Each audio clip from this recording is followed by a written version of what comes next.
안녕하세요. 오늘의 데일리 뉴스레터에 오신 것을 환영합니다. 1. 시진핑이 화장실 혁명을 부르짖은 진짜 이유. 2.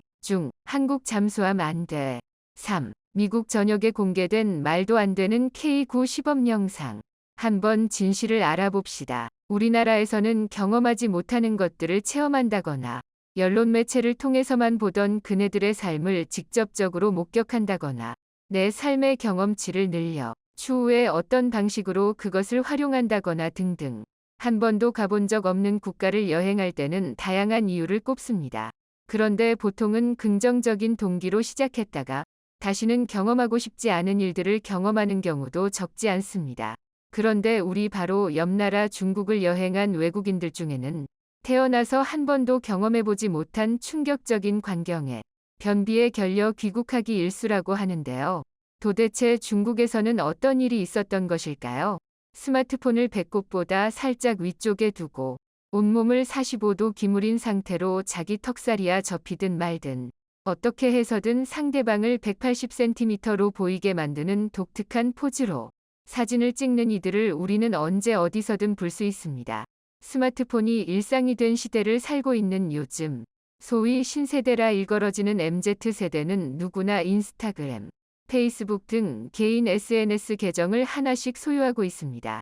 이들에게 SNS에 게시하는 사진은 1000장 중에 1장 건질지라도 젖먹던 노력을 다해 찍어야 하는 하나의 작품이 되어야 합니다. 그 많은 대상 중에서도 자신의 셀카는 몇 배의 노력을 기울여줘야 하죠. 그런데 셀카를 찍을 때 열의 아홉은 인생샷을 건질 수 있다는 셀카의 성지가 있습니다. 바로 화장실인데요. 어느 지역, 어느 도시, 어느 화장실을 가든 화장실 조명은 대부분 밝고 화사한 조명을 사용하기 때문에 인생샷을 노리는 이들에게는 연예인들만 활용하는 줄 알았다는 반사판 효과를 볼 수 있어 가장 애용되는 공간이기도 한데요. 그래서 요즘 핫플은 인증샷 찍으라며 일부러 화장실에 더 화려하고 더 예쁘고 더 화사한 조명을 비치하는가 하면 예쁜 사진을 건질 수 있는 장소를 포토존으로 지정해두기도 합니다. 굳이 이런 핫플이 아니더라도 고속도로 휴게소 화장실을 가면 여기가 진짜 화장실이 맞는가 싶을 만큼 호텔 화장실에 버금가는 화장실 퀄리티에 깜짝 놀라기도 하는데요. 하루하루 셀 수 없이 많은 이용객이 이용하지만 화장실은 항상 청결을 유지합니다. 변기에 금이 가거나 물이 새는 곳도 없고 화장지가 부족해 낭패를 보는 일도 없으며 수도꼭지 주변에는 늘 비누가 비치되어 있습니다. 일부 휴게소의 여자 화장실에는 은은한 조명 아래에서 새로운 사람으로 태어날 수 있도록 파우더룸을 설치해두기도 하죠. 정부 그리고 지자체를 중심으로 경쟁적으로 아름다운 화장실 만들기 열풍이 분다고는 하지만 이런 경쟁은 언제나 환영입니다. 그렇다면 한국의 화장실이 원래 이렇게 깔끔했었나? 라고 물어본다면 그건 또 아닙니다. 물을 내리는 수세식 화장실이 보편화되기 전에 1970년대 중반까지도 한국에서는 푸세식이라 부르는 재래식 화장실을 사용했었는데요. 이러한 화장실을 두고 뒷간이라고 부르며 뒷간은 집에서 멀수록 좋다는 말까지 나올 정도로 비위생적인 공간이었습니다. 뒷간을 사용하던 시기 실수로 화장실에 빠져 똥독에 오르는 사고는 상당히 빈번하게 일어났었고 이러한 사고를 액땜한다고 똥떡까지 만들어 먹기도 했었는데요. 한국도시통계위 변소 실태에 따르면 1971년까지 서울의 재래식 변소는 93%였고 1970년대 말까지는 60%를 차지했죠. 그러다 1988년 서울올림픽이라는 거대한 국제행사를 개최하면서 선진국의 스탠더드에 부합하고자 즉 외국인들이 한국을 방문했을 때 첫인상으로 남게 될 화장실을 대대적으로 보수하는 정부 차원의 노력을 투입한 결과 1988년 40% 그리고 1년 만인 1989년에는 10%까지 떨어졌습니다.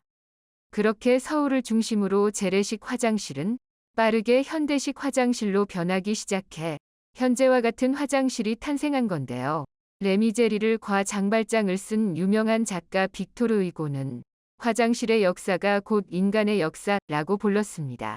우리 인간은 수백, 수천 년 이상 배설물과의 전쟁을 벌여왔습니다.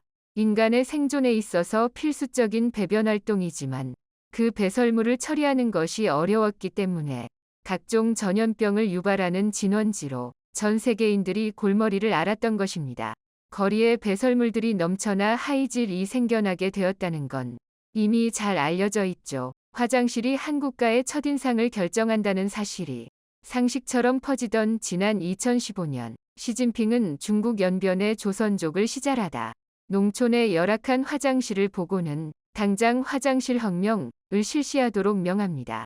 즉, 전국 각지의 화장실을 깨끗하게 정비하라는 의미였죠. 한 국가의 지도자가 자신의 한마디 한마디가 분명 전 세계적으로 뉴스거리가 될 것을 숙명처럼 여기는 중국의 지도자 입에서 이런 말이 나왔다는 것은 분명 중국 화장실의 실태가 심각하다는 의미입니다. 이 발언을 두고 일본에서는 국민 생활의 구석구석까지 두루 살피는 위대한 지도자를 연출하기 위한 선전공작의 일환이라고 깎아내리기도 했지만 시진핑은 분명 조선족자치구 농촌의 화장실에서 충격적인 모습을 발견한 것이 분명합니다.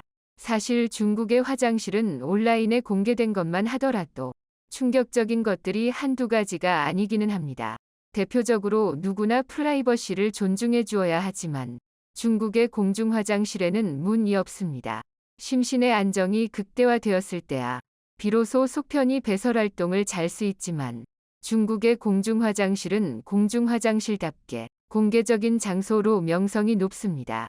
10년 전까지만 하더라도 장거리 여행 중 중국의 시골 화장실을 들르기라도 하면 비위생적인 것은 둘째치고라도 방금 전까지 옆자리에 앉아서 사랑을 속삭이던 이성과 얼굴을 마주봐야 했습니다. 왜냐면 예전 중국의 화장실에는 앞을 막아주는 문은커녕 옆 사람과 최소한의 프라이버시도 공유해야 할 만큼 낮은 칸막이가 존재했기 때문이죠. 그래서 그랬을까요? 시진핑의 화장실 혁명 발언이 있은 지 1년도 되지 않아 중국에서는 이제껏 세상에 존재한 적 없는 특별한 화장실을 만들기에 이릅니다. 지난 2016년 10월 중국 일간지 인민망은 중국 후난성에 새롭게 들어선 유리 화장실에 대해 소개합니다.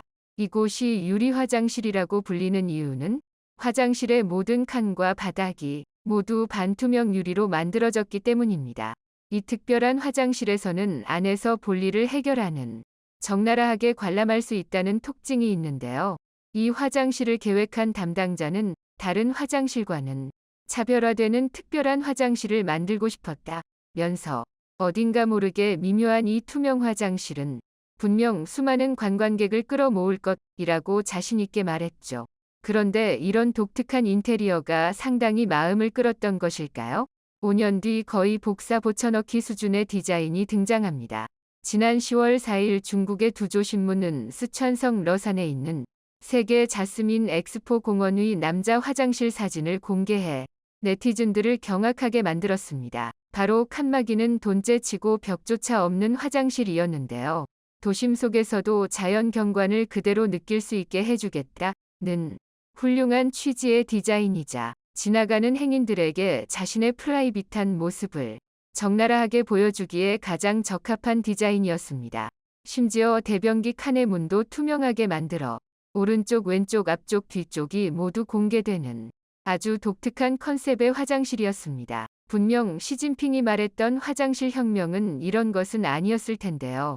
한편 중국의 충격적인 화장실 문화는 비단 여기에서 그치지 않습니다. 지난 9월 25일 온라인에는 충격적인 제보가 등장했습니다. 광역버스에 똥 싸고 간 중년 남성이라는 글을 쏜 이는 버스기사였는데요. 글 쓴 이는 선배 기사들한테 말로만 듣던 얘기인 줄 알았는데 라며 수원 월드컵 경기장에서 승차해 서울역에서 내린 60대 중년 남성이 자신이 운행하는 버스에 대변을 보고 하차했다면서 충격스럽다고 말했습니다. 당신이 지불한 2,800원에는 분명 똥 치우는 값까지 포함되지는 않는다면서 그런데 이 사건이 온라인에서 알려지면서 중년 남성의 몰지각함과 비인간적인 처사를 비난하는 글이 줄을 이루면서도 일부 네티즌들은 그 남성은 분명 중국인일 것이라는 확신에 가까운 댓글을 달았습니다. 오래전부터 주기적으로 중국을 방문해본 이들은 전 세계 어디에서도 볼 수 없는 특이한 점을 목격하셨을 텐데요. 부모와 함께 길거리를 아장아장 걷는 어린 아이들의 옷차림이 좀 특이합니다. 중국의 어린 아이들은 특이하게도 카이당쿠라고 물리는 엉덩이 부분이 훤하게 뚫린 시원한 옷을 입습니다. 물론 아이들이 자발적으로 입는 것은 아닐 테고 아이 부모가 입힌 옷이겠지만 왜 이런 옷을 입는 것인지는 금방 답이 나옵니다. 이 카이당쿠는 아이들이 언제 어디서나 빨리 볼일을 볼 수 있도록 고안된 중국만의 독특한 유화복입니다. 기저귀가 상용화되지 않았을 때 등장한 못이지만 시간이 흘러도 여전히 인기를 누리고 있고 일부는 이 옷이 심각한 환경 문제를 야기하는 일회용 기저귀를 사용하지 않아도 된다며 오히려 권장하는 분위기입니다. 그래서 중국을 다녀온 이들은 길거리에서, 지하철에서, 기차에서, 공공장소에서 가만히 앉아 볼일을 보는 아이들을 목격할 수 있었죠. 그런데 이렇게 자란 아이들이 성인이 되었을 때는 어떤 습관을 갖게 될까요? 물론 모든 사람이 그러는 것은 아니지만 우리는 인터넷에서 심심찮게 중국인들의 야외 배변 활동이나 공공장소 배변 활동을 쉽게 찾아볼 수 있는데요. 그런데 이런 자유로운 배변 활동이 비단 중국에서만 행해지는 행동은 아닙니다. 지난 2018년 스웨덴의 한 TV 프로그램에서는 중국인 관광객들에게 남기는 중요한 메시지를 공개했습니다. 스웨덴 뉴스라는 시사풍자 프로그램에서 진행자는 중국인 관광객들은 건물 밖에서 대변을 보면 안 된다 면서 식당 테이블에 앉아 대변을 보는 것도 안 된다고 말했습니다. 이에 대해 중국 정부는 중국인들을 비하한다며 불쾌감을 표했지. 이런 일은 실제로 종종 목격할 수 있는 일이기도 합니다. 지난 2020년 5월 SNS에는 건설 현장의 감리를 담당하는 한 남성이 게시글을 올립니다. 중국인들이 건설 현장 화장실에서 문을 뜯어놓았다면서 해당 글쓴이는 중국인들이 중국에서는 문 없는 화장실이 익숙해서 그런지 화장실 가면 항상 문을 뜯어놓는다 면서 조립해 놓으면 다시 뜯고 조립해 놓으면 또 뜯어놓는 무한반복 중이라고 말했습니다. 그런데 더 큰 문제는 화장실에서 용변을 보는 것은 아무 문제가 없지만 진짜 문제는 아무 데서나 용변 활동을 보는 것이라며 지하 으슥한 곳에서 용변 보는 걸 들켜도 전혀 부끄러움을 느끼지 않는다 고도 말했죠. 물론 일부 중이 극히 일부의 몰상식한 행동으로 모든 사람이 그런 것은 아니기 때문에 일반화될 수는 없습니다. 한국을 방문하는 외국인들의 첫인상은 화장실이라는 점은 반론의 여지가 없는 사실입니다. 그런 이유로 인천공항은 모든 서비스를 세계 최고 수준으로 올렸지만 그 중에서도 화장실에 가장 많은 노력을 투입했다고 하죠. 화장실을 깨끗하게 짓는다, 화장실을 예쁘게 꾸민다. 화장실을 위생적으로 관리한다는 것은 어쩌면 아주 사소한 일일지 모르겠으나 이런 사소한 것들이 모였을 때 진정한 선진국이 되는 것이 아닐까요? 한국의 잠수함 수출을 막기 위해 황당한 수법을 썼던 중국이 최근 최악의 상황으로 빠져 화제가 되고 있습니다. 중국산 무기를 구입하려 했던 태국이 크게 분노하며 다시 한국을 찾았을 정도입니다. 태국은 동남아의 대표적 해양 국가이지만 1952년 일본산 잠수함 4척을 퇴역시킨 이후 줄곧 잠수함 구입을 모색해온 바 있습니다. 다만 경제력이 약해 값비싼 잠수함을 구매하는 것은 쉽지 않은 선택이었습니다. 그런데 2000년대 들어 상황은 달라지기 시작했습니다. 베트남이 러시아로부터 킬로급 잠수함을 도입한 데 이어 말레이시아와 싱가포르도 프랑스 등에서 잠수함 도입을 시작했고 심지어 빈국 미얀마조차 러시아에서 신형 잠수함을 구매했던 것입니다. 현재는 싱가포르 4척, 말레이시아 2척, 베트남 6척 등을 확보하고 있습니다. 태국은 최소의 비용으로 잠수함을 확보하기 위해 여러 곳을 수소문한 바 있습니다. 한국, 독일, 러시아, 스웨덴, 프랑스 등에도 잠수함 구입을 타진해왔습니다. 그런데 2011년 독일 해군이 노후 잠수함을 퇴역시키려 한다는 정보를 입수했고 독일로부터 500톤급 소형 잠수함 U206A 6척을 2,500억 원에 구입하려 하기도 했습니다. 30년가량 작전에 투입돼 사용연한이 6에서 7년 정도밖에 남아있지 않았는데도 말입니다. 태국 측은 인근 해역에서 작전을 수행하는 데는 문제가 없을 것이라 기대하기도 했습니다. 하지만 독일 정부가 받아들이지 않으면서 계획은 무산됐고 대신 잠수함 건조사인 티센크루프 마린 시스템은 중고 잠수함 대신 신품인 U-209 잠수함을 도입할 것을 제안하기도 했습니다. 태국 해군 역시 이를 긍정적으로 검토하면서 독일과 한국의 10여 명의 장교를 파견해 잠수함 교육을 받기도 했습니다. 태국 해군은 독일 기술에 결코 뒤지지 않으면서 더 가까운 거리에 위치해 후속 군사 지원에도 유리한 한국 잠수함 도입을 내심 바라고 있었습니다. 태국 국방부는 가격 하락을 유도하기 위해 2014년 공개 경쟁 입찰 방식을 채택했습니다. 이때 한국, 중국, 러시아, 프랑스 업체가 입찰에 참여했고 당시 전문가들은 한국 대우조선해양의 낙승을 예상한 바 있습니다. 킬로급 잠수함은 주변국들이 도입하고 있는 기종이어서 구입을 꺼렸고 프랑스 스콜펜급은 너무 비싸기 때문입니다. 그렇다고 중국제 잠수함을 도입하자니 과거 호위함에 대한 트라우마가 발목을 잡았습니다. 태국은 1990년대 초반 중국으로부터 호위함 2척을 헐값에 들여온 적이 있습니다. 태국 역사상 가장 위대한 왕으로 추앙받던 나레수안이라는 이름을 붙이기까지 했습니다. 하지만 오래가지 않아 나레수안이라는 이름에 먹칠을 한 것으로 나타났습니다. 도대체 어떻게 건조를 했는지 볼트와 나사가 곳곳에 튀어나와 있었고 적 미사일이나 포탄에 피격되었을 때 생존을 위해 필요한 방수 격벽조차 없었습니다. 게다가 화재 발생 시 진화를 위한 소화시설도 없었고 전기 배선 체계는 복잡하고 조악했습니다. 무장 발사 버튼을 눌러도 미사일이나 한 포가 발사되지 않는 사례가 비일비재하게 발생했을 정도입니다. 중국 함체의 서방 진영의 무기 체계와 전자장비를 통합하는 데 어려움을 겪었던 것입니다. 태국은 중국에 수차례 하자보수를 요구했지만 그들은 철저히 무시했습니다. 결국 7,300만 달러를 들여 스웨덴 사부 SAAB의 사격 통제 장치에 대한 전면 개조를 의뢰했고 삼성 탈레스 등 한국 기업의 전투정보 시스템 개량과 유지 보수를 맡기기도 했습니다. 결국 실전 배치를 하긴 했는데 인도 후 무려 5년이라는 세월이 흐른 뒤였습니다. 그럼에도 불안했는지 2012년 호위함 2척에 대한 추가 확보 계획을 발표한 바 있습니다. 2013년 대우조선해양에 1태를 발주했는데 가격은 4억 7천만 달러였습니다. 개량을 맡았을 당시 한국의 기술과 꼼꼼함에 감동을 받았기 때문이라는 분석입니다.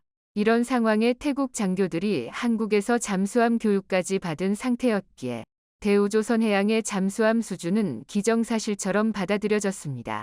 하지만 중국이 상상하기 어려운 파격적인 조건을 제시하면서 상황은 급변했습니다.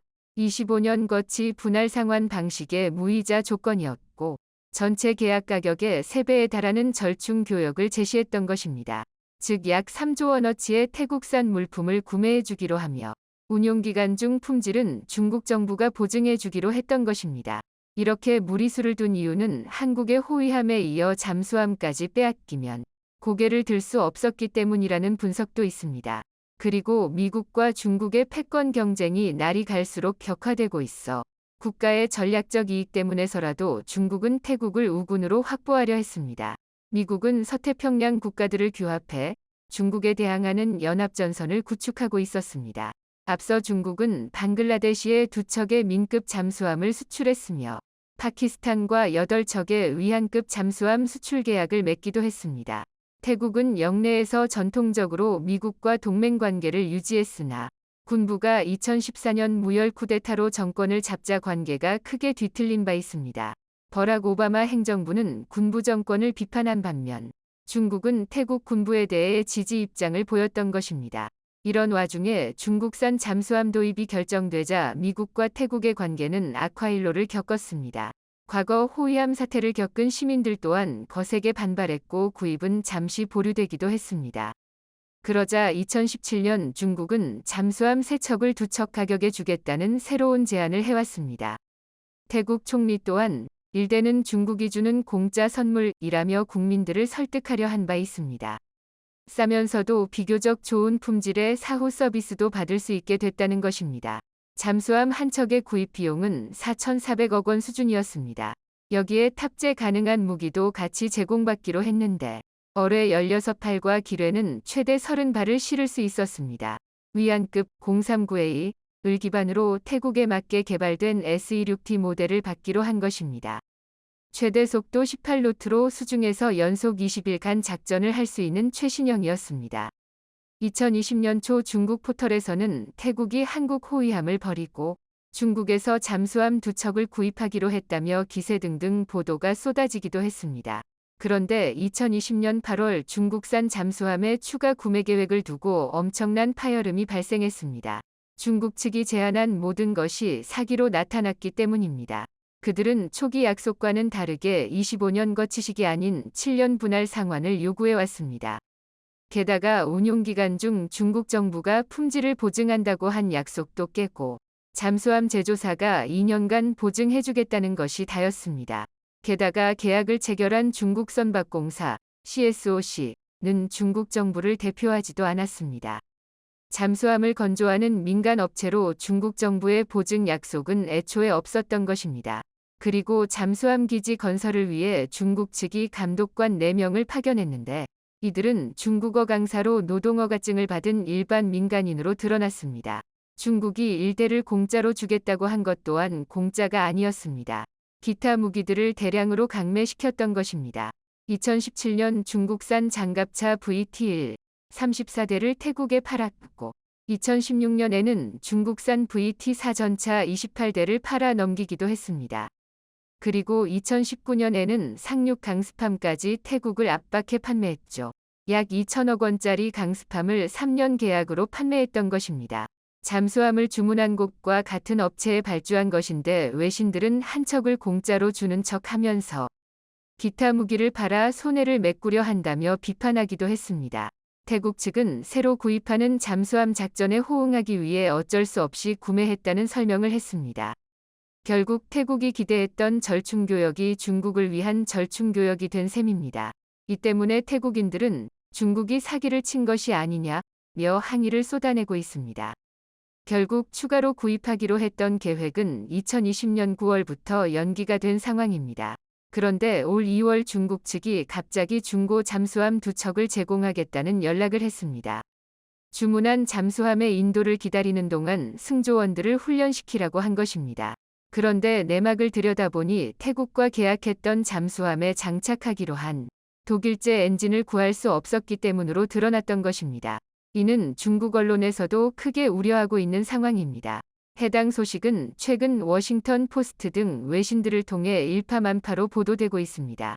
독일제 MTU 디젤 엔진은 중국에 대한 금수 품목으로 지정돼 있었습니다. 1989년 테난먼 광장의 민주화 항쟁 이후 EU가 조치를 했던 내용입니다. 그런데 중국 정부는 태국과 잠수함 계약을 맺기 전에 MTU-4와 독일 정부에 문의조차 하지 않은 것으로 나타났습니다. 결국 수입을 못하게 된 중국은 독일제 대신 자국산 엔진을 장착하려 하고 있습니다. 이를 본 태국인들은 잠수함을 위험에 빠뜨리게 할 수는 없다며 강력 항의를 나타냈습니다. 내년 9월께로 예상됐던 첫 번째 잠수함의 인도 시기 또한 기약이 없게 된 상황입니다. 워싱턴 포스트는 중국에서 첨단 무기를 구입하려는 나라들은 EU 부품이 들어가 있으면 인도 지연과 비용 초과가 발생할 수 있다는 경고를 했습니다. 반면 대우조선해양이 인도했던 호위함은 정반대의 평가를 듣고 있습니다. 태국이 주문했던 호위함은 2019년 취역돼 푸미폰이라는 이름이 붙어 있습니다. 태국의 전 국왕 라마 9세 이름으로 2016년 89세로 서거할 때까지 70년간 왕좌를 지키며 국민의 존경을 한 몸에 받았던 군주입니다. 태국은 푸미폰 함에 대한 철저한 검증을 한 후 중국과 같은 문제가 발생하지 않자 지난해 말 서욱 장관을 만나 추가 한 척에 대한 발주를 타진하기도 했습니다. 그러면서 코로나 추세가 좋아지는 대로 국방협력을 전방위로 확대할 계획이라는 언급까지 했습니다. 결국 중국에서 망쳐버린 잠수함 계약도 호위함처럼 다시 한국으로 돌릴 가능성이 높다는 분석입니다. 대우조선해양은 2011년 인도네시아에서 잠수함 3척을 수주해 성공적 진수를 마친 바 있습니다. 한국을 세계에서 5번째 잠수함 수출국 반열에 올려놓았던 것입니다. 그리고 최근에는 3,000톤급 잠수함까지 진수하며 기술력을 입증시켰습니다. 게다가 작년에는 SLBM까지 성공시키며 최강의 위력을 선보인 상태입니다. 세계 정상을 향해 지속 성장하는 한국의 잠수함. 태국도 다시 한국을 선택하길 바랍니다. 우리 방산업계의 대표 효자 상품 중 하나인 K9 자주포.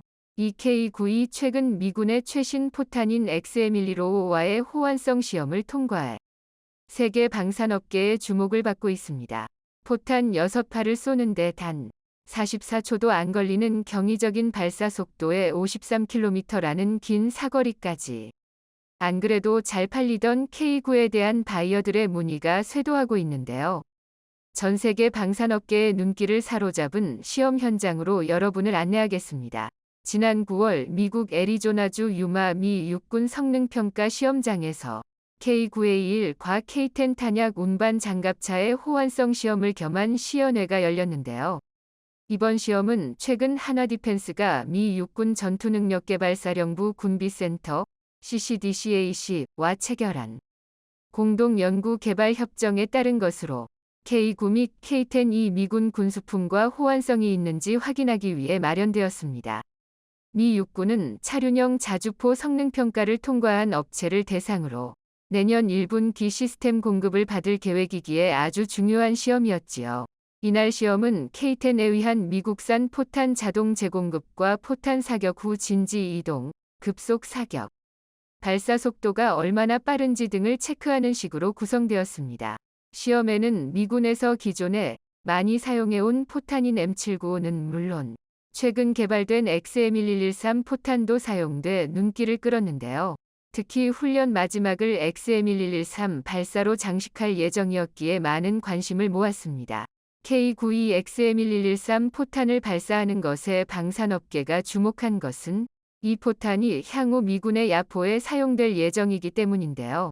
올해부터 생산된 XM113은 미 육군의 신형 155mm 야포탄으로 로켓을 이용해 추진하는 로켓 보조탄, 즉 흔히들 말하는 랩탄이라 사거리가 40km 이상으로 미군의 최신 자주포인 M1299에서 발사 시에는 70km까지도 날아갑니다. 또한 정밀유도 키트가 탑재돼 있어 랩탄의 단점 중 하나인 다소 떨어지는 정확도도 개선되었는데요. 이번 시험은 그 XM113을 미국산 병기가 아닌 해외 병기로 시험한 첫 사례라 의미가 컸습니다. 그렇다면 시험 결과는 어떻게 되었을까요? 모두가 기대한 대로 대성공이었습니다. 우선 K10을 통한 포탄 자동 재공급은 미국산 포탄을 대상으로도 이상 없이 작동돼 포탄은 모두 K9에 정상적으로 탑재되었고요. 그 뒤 K9은 목표 지점으로 이동해 우리가 아는 것처럼 포탄을 발사 후 유유히 다음 지점으로 이동했습니다. 그러면서 중간에 잠시 급정자 후 360도 회전을 하는 등 기동성을 과시한 뒤 급속 사격 능력을 테스트했는데요. 첫 탄 발사 후 8.27초 만에 다음 탄을 발사했고 두 번째 탄 발사 뒤 세 번째 탄 발사까지는 10초도 걸리지 않았으며 네 번째 탄과 다섯 번째 탄도 발사 간격이 10초가 되지 않았습니다. 마지막 여섯 번째 탄의 경우 발사까지 7초 정도밖에 걸리지 않는 아주 빠른 속도를 자랑했는데요. 탄 6개를 발사하는데 총합 43.29초밖에 소요되지 않는 경이적인 발사 속도를 미군과 방산업계 관계자들 앞에서 뽐낼 수 있었습니다. 이는 탄약 공급이 제때 이뤄지기만 한다면 3분 동안 최대 24발이 포탄을 쓸 수 있다는 의미라. K9 몇 대만 있어도 목표 지점을 불바다로 만들기에는 충분하다는 거지요. K9 포탑을 기반으로 한 폴란드의 크라프 등이 왜 우크라이나에서 러시아군에게 공포의 대상이 되었는지는 이러한 시험 결과만 봐도 알 수 있습니다. 마지막에는 모두가 기다리던 역사상 최초의 비미국신 병기에 의한 XM113 발사 시험이 진행되었는데요. 애리조나의 맑고 푸른 하늘을 향해 발사된 XM113은 하늘 위로 솟아오르다 꽁무니에서 불꽃을 뿜어내 포물선을 그리며 다시 하늘 높이 날아 136초 동안 비행한 끝에 발사 지점에서 53.009km 지점에 떨어졌습니다. 기존 미군 야포에서 XM113 발사 시 사거리가 40km라는 걸 생각하면 그것보다 13km를 멀리 날아간 거니 상당한 성과라고 볼 수 있지요. 존 켈리 한화디펜스 USA 사장은 이번 시연은 K9 시스템의 확장된 사거리와 사격 및 기동성, 높은 발사율 외에도 K9과 K10 차량의 미국 군수 및 시스템과의 완전한 상호 운용성을 보여줬다며 공동연구개발협정 목표를 모두 성공적으로 충족시켰다고 평했습니다. 이러한 켈리 사장의 평가가 자화자찬이 아닌 시험을 본 모두의 공통적인 의견임을 유튜브에 공개된 시험 영상 댓글들을 보면 알 수 있는데요. 한 네티즌은 해당 영상을 보고 이게 폴란드군이 K9을 산 이유라고 댓글을 달았으며 호주에서도 저렇게 하게 될 것이라는 댓글도 눈에 띕니다. 국내 네티즌 중에는 이제 자주포는 다 됐으니 야구만 잘하자는 장난스러운 반응을 남긴 분도 계셨는데요. 시험 결과가 좋게 나온 김에 미국도 K9과 K10을 도입해보는 게 어떻겠냐는 반응도 있습니다. 이번 호환성 시험 통과는 K9의 성능 검증 차원에서도 의미가 있지만 향후 수출에 있어서도 매우 긍정적으로 작용할 수 있다는 점에서 더더욱 의미가 있는데요. K9이 미국에서 미군 포탄을 받아 K9M 사격 시험을 했다는 것 자체가 K9를 사면 포탄 등 미국의 지원을 받을 수 있다는 것으로 충분히 인식될 수 있기 때문입니다. 앞서 언급된 XM1113의 성능 등을 고려하면 이는 상당한 메리트인데요. 그러한 물자들을 받을 시 최적의 성능을 발휘할 수 있는 병기 또한 필요하다는 것까지 생각한다면 나토 등 친서방권 국가들이 K9를 사려고 할 이유는 더 많아질 겁니다. 한화 측도 이러한 이점을 적극적으로 활용하고자 미군 및 미국 방산업계와의 협력을 강화하고 있는데요. 대표적으로 영국의 자주포 획득 사업에 로키드 마틴과 팀 썬더를 구성해 K9A 모델 기반 자주포를 낼 계획입니다. 국방과학연구소와 함께 진행한 K9A에 사용될 고반응화포 기술의 연구 개발이 작년 8월 완료된 걸 생각하면 아주 시기적절한데요. 고반응화포는 탄약 장전 과정이 100% 자동화돼 K9일 대당 탑승 인원을 기존 0.5명에서 3명으로 줄여 소규모 부대에서도 운용이 가능하도록 하는 것은 물론 발사 속도도 분당 9발 이상으로 빨라지게 합니다. 이를 기존에 알려진 K9의 장점과 함께 강력히 어필할 수 있다면 영국 시장 진출도 꿈이 아니지요. 또한 한화는 K9A 위 고반응화포에 활용된 기술력을 바탕으로 미군의 사거리 연장 자주포 사업에 자동화 포탑 솔루션을 제안할 방침입니다. 현재 미군은 자주포 현대화 사업 일환으로 사거리 연장 및 구경 증대, 자동화, 발사 속도 향상 등을 추진 중인데요. K9A를 대상으로 한 미국산 포탄과의 호환성 시험도 그러한 계획의 연장선상에서 이뤄진 거라 할 수 있습니다. K9A에 비해 구형인 K9A1로도 뛰어난 화력을 발휘할 수 있다는 것을 입증했으니 향후 K9A 위 기술력을 활용 시 더 좋은 결과를 낼 수 있을 거라는 건 안 봐도 비디오지요. 한편 K9이 세계 각국에 수출됨에 따라 한화는 K9를 도입해 운용하고 있는 국가들과 함께 올해 K9 유저 클럽을 발족했습니다. 발족 시기에는 노르웨이와 핀란드, 에스토니아, 호주 등 K9를 운용 중인 나라들의 대표단이 참석해 눈길을 끌었는데요. 이는 그만큼 K9를 도입한 나라들의 K9에 대한 만족도가 높다는 것을 나타낸다 할 수 있습니다. 유저클럽은 각국의 실전 운영 경험과 노하우 공유, K9의 운용성과 신뢰성을 강화하는 것을 목적으로 하는데요. 향후 K9의 운용과 교육, 정비 등 분야별 워킹그룹 토의를 통해 상호 협력과 지원 방안도 모색할 방침입니다. 앞서 잠시 언급한 미국의 에미리9구 등 향후 K9의 경쟁 상대가 될 수 있는 최신 자주포들이 속속 등장함에 따라 한화도 K9A 보다도 성능을 강화한 K9A3위 개발에 들어갔는데요. 아직은 구상 단계지만 K9A3위 사거리는 최소 에미리9구와 동급인 70km, 최대 100km 7가지 늘어날 계획입니다. 분당 최대 발사 속도도 고반응 포탑 기술이 사용된 K9A보다 빠른 10발 이상이 될 것으로 예상되는데요. 여기에 AI 기술을 기반으로 무인 운용 또한 가능하게 할 방침입니다. 이는 유사시 전투에서의 인명피해를 최소화할 수 있다는 점에서 획기적이라 할 수 있는데요. 최근 들어 다목적 무인 차량과 무인 수색 차량, 폭발물 탐지 제거 로봇, 하이브리드 전기 추진 장치 등의 무인체계 개발을 선도 사업으로 추진 중인 한화 디펜스의 기조와도 맞아 떨어집니다. K9의 무인 운용을 가능하게 해줄 핵심 기술은 AI를 통한 사격 통제 기술과 원격 주행 기술인데요. K9의 무인 운용을 가능하게 해줄 핵심 기술은 AI를 통한 사격 통제 기술과 원격 주행 기술인데요. 어느 정도 검증이 이뤄진 만큼 이를 K9과 같은 무한궤도 병기에서도 활용할 수 있도록 할 수만 있다면 충분히 실현 가능합니다.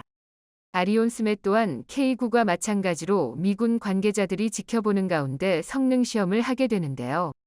지난달 6일 미 국방부가 주관하는 해외 비교 성능 시험 대상 장비로 선정돼 빠르면 연말부터 성능 시험이 진행될 예정입니다. 국내에서 개발한 군용 무인 차량이 미국에서 주최하는 성능 시험에 참여하는 것은 이번이 최초인데요. 이는 국내 무인 체계 기술이 미국에서도 인정하는 수준에 이르게 되었음을 의미합니다.